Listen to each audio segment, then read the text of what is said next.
We guide you through how to add pictures to Google Maps so you can share photos of locations and help others explore them.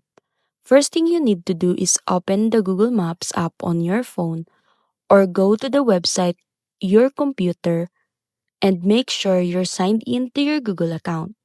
Search for the location where you want to upload images, then tap on or click on it to open the location details.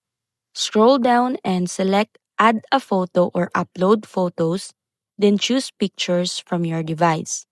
You can add multiple images, and each one can include a description or date if needed.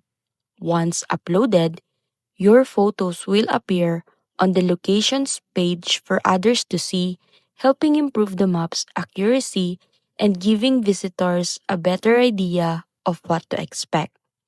This simple way to contribute to Google Maps while sharing your experiences with the community. So that's it.